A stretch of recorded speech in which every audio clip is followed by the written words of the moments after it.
as well as the vaccine history. And so obviously funguses can cause disease, bacteria can cause disease, viruses cause disease. Talk to me about why some titers, or why some diseases you can catch again, and why some diseases you have lifelong protection, and how this becomes really confusing when it comes to what to titer for and when. Well, it's even more complicated than that, because years ago when we started doing that, some of the veterinarians that worked for the vaccine manufacturers, for example, said, oh, well, you can do a titer today, and it doesn't mean it's going to be gone. It could be gone tomorrow, and it doesn't mean it lasts at all. Well, that's totally wrong. So what it is certain diseases produce what we call sterile immunity. They would be distemper virus, parvovirus, hepatitis virus in the dog, and panleukopenia, which is sometimes called feline distemper, but that's a misnomer actually. It's a parvovirus in the cat. And when the animal is exposed and recovers, or is vaccinated properly and becomes immunized, remembering that immunization is the effect of a proper vaccination. The act of vaccination doesn't mean it took. Okay, so these animals are immunized and they get sterile immunity.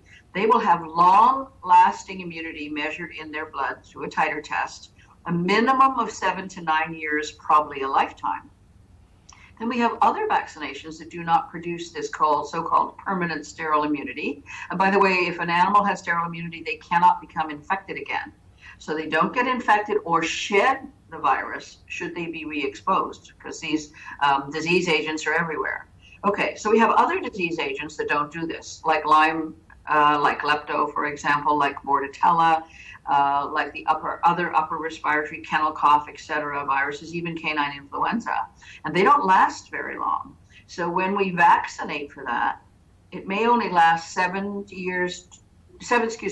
months to a year, and so the antibody levels wane in the blood. Now, does that mean that the animal's not protected? That's unclear.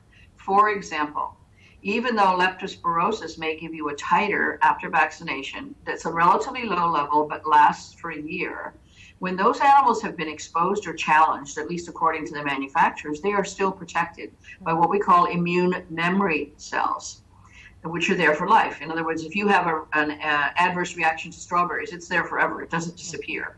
So the problem, I guess, is how do you know when you do a titer against one of these shorter-lived agents, in terms of duration of immunity, how do you know that they're really protected or not? And you're not going to challenge them to see that. Right. So therefore, for those vaccines, if they're needed, now that's a very big if, then we may need to vaccinate more often, like annually or every 1.5 to 2 years, as opposed to the sterile immunity core vaccines, distemper, parvo, hepatitis, and panleukopenia in the cat. Basically never after midlife, once we show that they've got good measurable titer immunity. It's similar to people who receive polio vaccine, or maybe measles, mumps, rubella, that protected for life, versus, let's say, tetanus, where because it being a bacterium, oftentimes MDs will recommend that a person has an additional tetanus shot because immunity may not be lifelong. Is that a good correlation for the average person to think about? That's partly, yes, generally. But remember now, we've had some recrudescence or reappearance in elderly people for polio and measles recently. So there's been some question now whether it is lifelong or just decades long. And of course, in the defense of those vaccines, they're not made the same way today. We have much better vaccines with more properly made, because the technology wasn't where it is today 30 years ago. So with bacterians, which are vaccines made for infectious agents that are bacteria, because it's hard to trick the body into actually having consistent protection, talk to me about the risk of, let's say, a bacterium-based vaccine versus a modified live vaccine that would be given for a viral infection. What are your concerns pertaining to those two different ways that the body can become infected with two totally different organisms? Well, that's very complicated also in a way, immunologically, but let's try to put it down into common sense. Bacterians generally are not modified live, obviously. They don't replicate in the body. They don't multiply, but they're also, you could call them toxic tissue culture soup, munched up stuff.